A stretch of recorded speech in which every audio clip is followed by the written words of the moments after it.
Hello out there, YouTube. Troy to the max extreme here with a fucked up voice. Yeah, you don't sound good. Still kicking that Zurin right out of the old throat tube. Yes. Yeah. So yeah, we are coming off our epic, if you don't mind me saying, epic Grant Morrison episodes. Okay, I don't think anyone's going to argue. No. If you do, talk down below. That's right. After his Bat run ended there for a brief hiatus, yes, while he was kind of gathering the pieces for his next endeavor, it went under a slew of different writers. Tony Daniels took over for a bit. Yeah. And right in the middle there, Neil Gaiman guest spotted for 2 issues, and he brought us Batman, Whatever Happened to the Caped Crusader. Yeah. A little play on the title that Alan Moore did for the last Superman story. Right. Whatever Happened to the Man of Tomorrow. Yeah. So this could be a short one. It could be a long one. I don't know. We haven't really talked about this at all. But this is this kind of weird, surreal dreamscape. Right up Gaiman's alley. Yeah. Of the end of Batman, so to speak. It's weird that the last few episodes we've done has been the end of Batman. Non-stop funeral service. Yeah.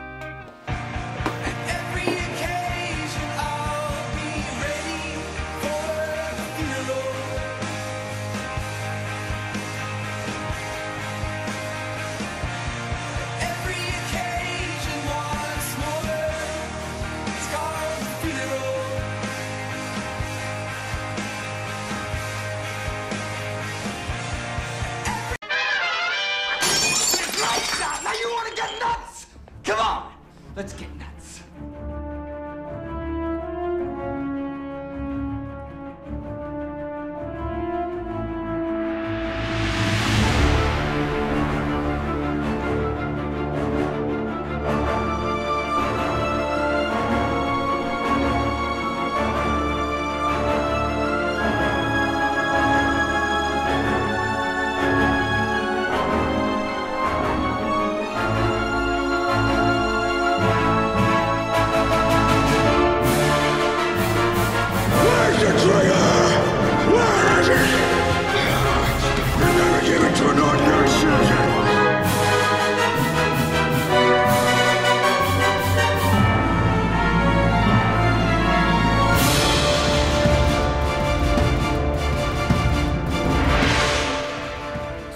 Dave kind of caught me off guard.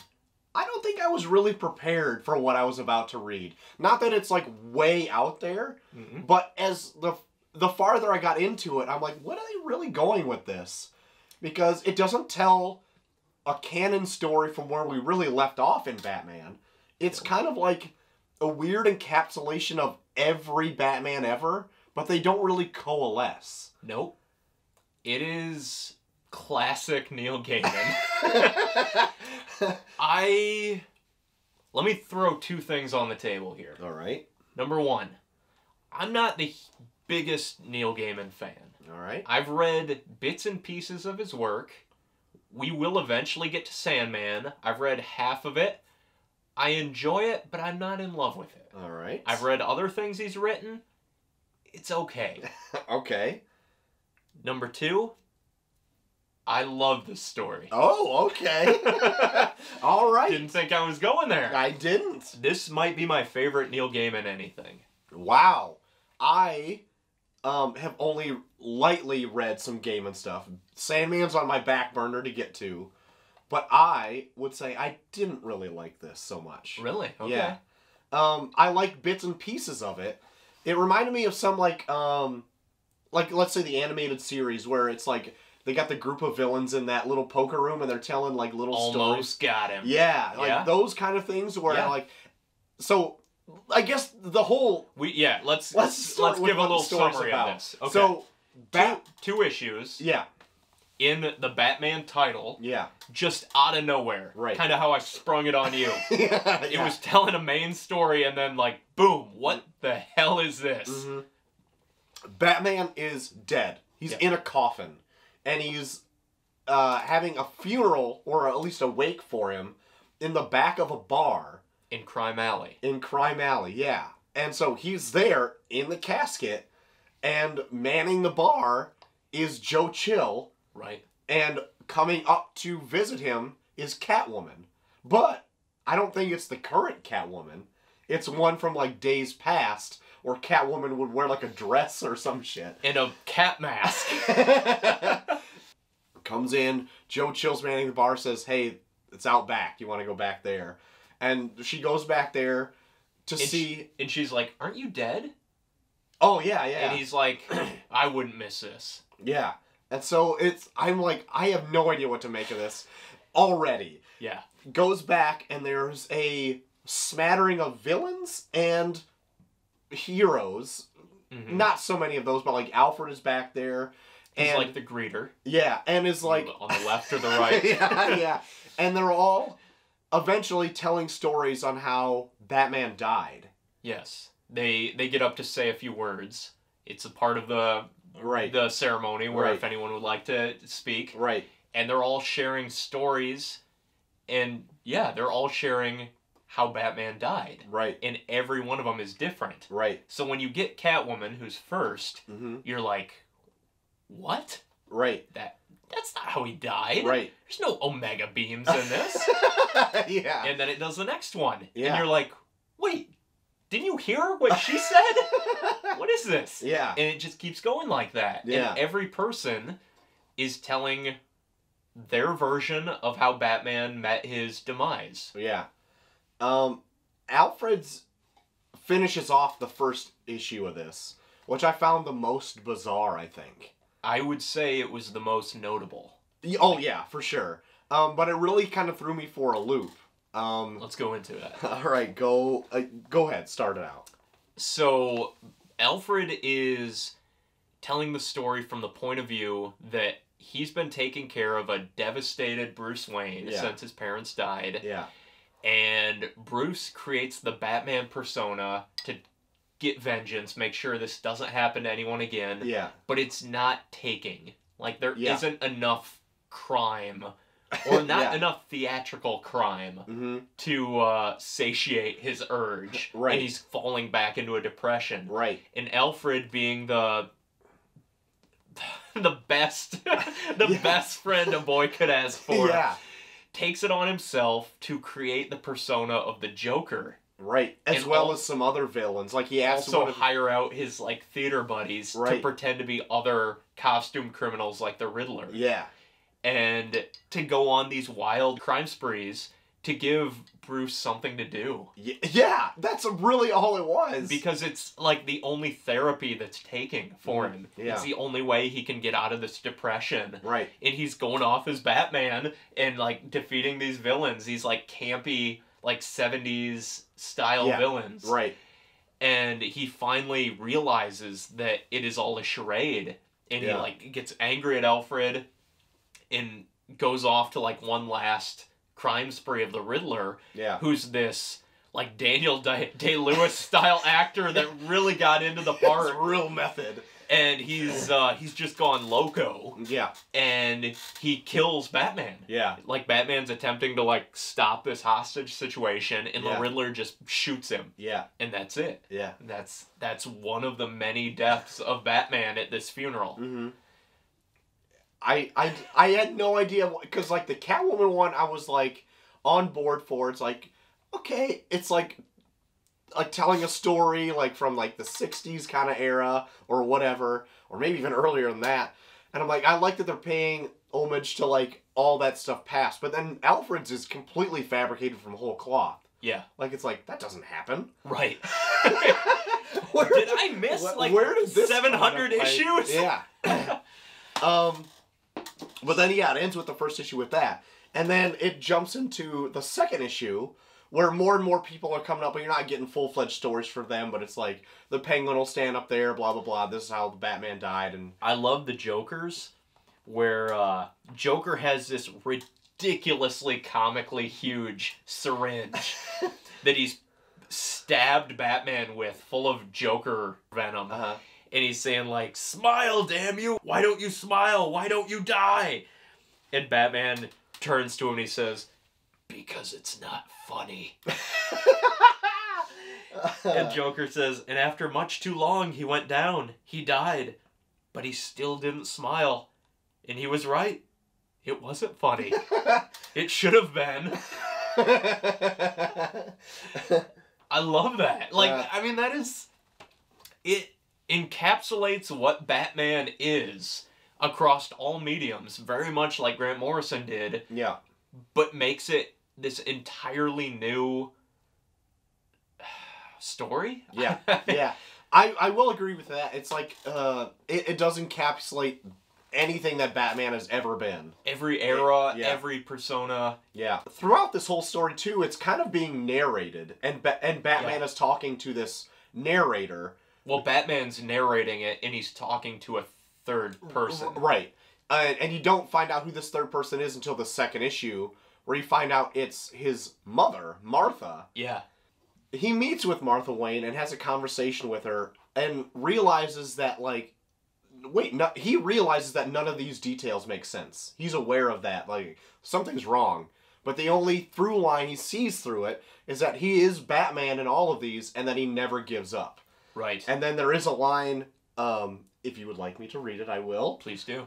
The end of the story of Batman is he's dead. Because in the end, the Batman dies. What else am I going to do? Retire and play golf?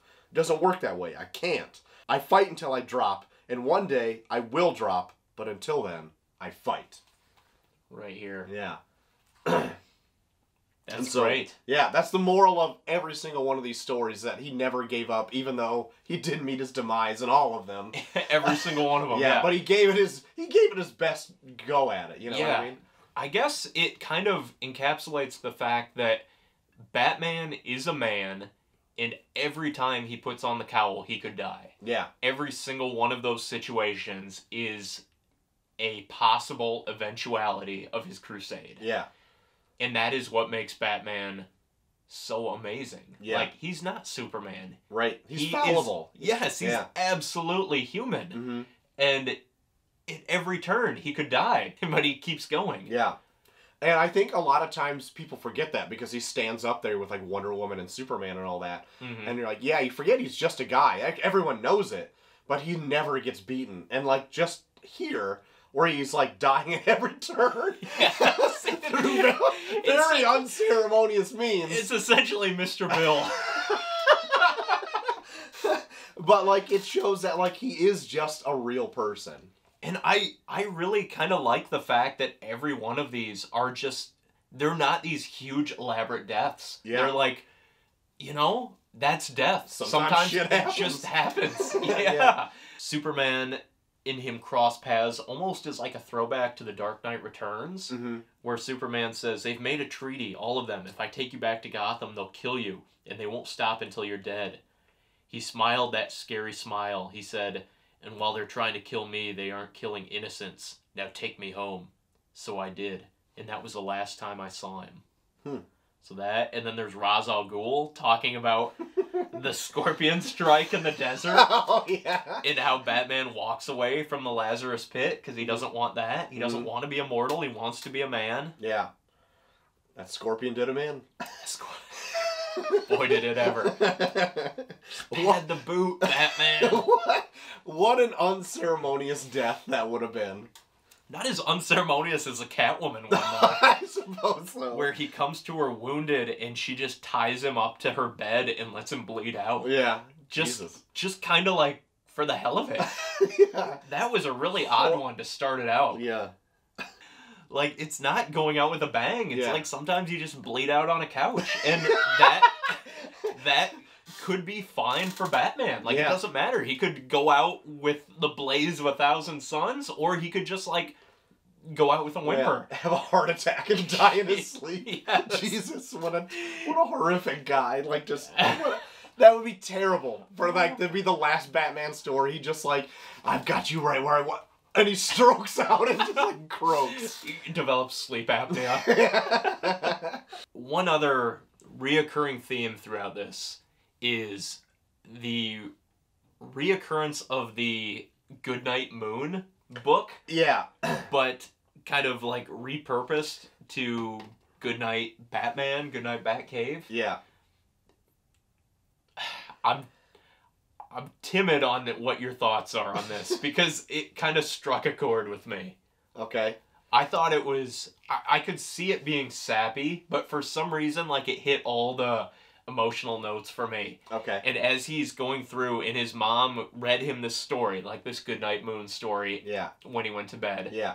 So it has this, like, pull from his childhood, and as he's dying, he's finally accepting death. He's saying, like, "Good night, Batcave. Good night, mechanical dinosaur. Good night, giant penny." Yeah. It goes through his whole thing. Good night, Alfred. Good night, Boy Wonder. Good night, Joker. Good night, Jim Gordon. Good night, Bat Signal. Good night, stars in the big night sky. Good night, goodbye, good night. And then from the Bat Signal, it morphs into the hands of a doctor delivering a baby boy. Right. And he is reborn. And the nurse says, "Mrs. Wayne, it's a boy." And it's Martha Wayne holding her son and says, "Hello, Bruce. Hello, Batman." Yeah. Yeah. And that's how this ends. With Batman dying only to be reborn. Mm-hmm. And that's even something that Martha Wayne tells him. Mm-hmm. That you get to be Batman. Like, I'm sorry. That's your lot in life. Yeah. You're Batman. And between these deaths, you get this like 9 or 10 year window where you can live a happy childhood as like young Bruce Wayne before you will eventually become Batman. Yeah. Like, sorry. Yeah. You're destined to be Batman forever. Mm-hmm. I don't know, like, if it doesn't go into, like, reincarnation or what. It's just this surreal dream state. Yeah. Where everything is happening at once. Yeah. And it's heartbreaking, but inspiring and hopeful all at the same time. Yeah. And I love it. Yeah. It didn't strike that same chord with me. When it got to, like, the Goodnight Moon type stuff, I'm like, this is sappy for sappy's sake. You think? Yeah. Okay. And, like, I didn't feel like it was very imaginative, really. And I couldn't get behind it. Okay. Yeah. But that's just me. If somebody else felt differently, that's totally up to you. But I felt differently. well then, show's over.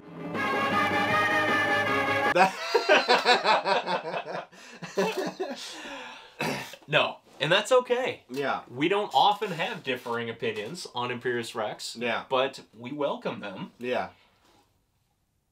I would like to know if anybody else has read this, what they think too, because to me it's kind of like you have to really lean into that ending and really enjoy it, or you find it like the way I did, where it's like, that's just kind of tugging at the heartstrings, like a soap opera type kind of stuff. Really? It went that flat for you? Yeah, I didn't feel anything at the end of this. Yeah. What'd you think of the fact that, like, Batman is perpetually cursed with being Batman? I thought that was fine. Yeah. I like that. Like, it's a lot in life that he's made for himself, so it's the bed he's got to lie in. Mm-hmm. And, like, even through, like, a rebirth or anything, he's always going to pick that same thing again. I thought it went very hand in hand with what Morrison did right before it. Mm-hmm. They're both so subjective, I guess, like, not concrete, but somehow, like, encapsulate everything that Batman is. Yeah. While being from two very different voices, that it just kind of worked. Both Morrison and Gaiman in these two issues kind of did, like, a reset of Batman. Be like, I need to find the core of what I am and what I need to do, and this is what it is. And they both did it in their own ways. Morrison did it through so many issues, and Gaiman did it in these two, but, like, I feel like they're trying to say the same thing. I thought it was a very well done epilogue of Batman. Like, the last word on Batman, where if this is the last Batman story ever told, I thought it was perfect. Because Batman keeps going, and even in death, he continues his journey to be Batman. Yeah. He has this really sad moment where he gets to enjoy life, and then it's like back to the grind. Yeah. And I mean, that's him. Like, that is Batman's crusade for us, for the Yeah. everyman, that he's like, he's there to protect us, Yep. and he's taken this burden Mhm. to be Batman so we don't have to, I guess. Yeah. Like, I thought that encapsulated what Batman is so well. Yeah. I really liked it. I'm You- sorry that you didn't. You saying it to me rings more bells to me than what I read in Gaiman's work. Like, I guess you brought it down to my level. But I didn't extrapolate that from just reading it. Okay. Maybe I should have, like, dwelled on it a little bit more, but you did more. Did I turn you around? Yeah, not really, because I still would have read the ending the same way and be like, I don't like that ending. Okay. I never read Goodnight Moon as a kid, so, like, I don't care. So that is our look at the Batman Eulogy. Came out right after Batman Rest in Peace. Mhm. A fitting follow-up to the presumable death of Batman, for the time being anyway. What did you think of Batman Whatever Happened to the Caped Crusader? Yeah. Pick them up on Comixology. Yeah. Tell us what you think. 2 issues, and it's probably worth noting that this is a collection of several Neil Gaiman Batman stories. He does like a Poison Ivy one-off. He does a few others. For my money, first 2 are the only ones really worth reading. I'm not a huge Neil Gaiman fan. I'm sorry. Hope you get buried in the comments. I guess so. Like, he hasn't done anything that really resonated with me. This is the most that has. And I'm willing to give Sandman another go-around. Maybe we'll get into it next year. Oh, boy. Check out our Patreon. Little plug there. You weren't a fan. I liked it. I didn't... Split the vote here. Yeah, What do you guys think? Who was right?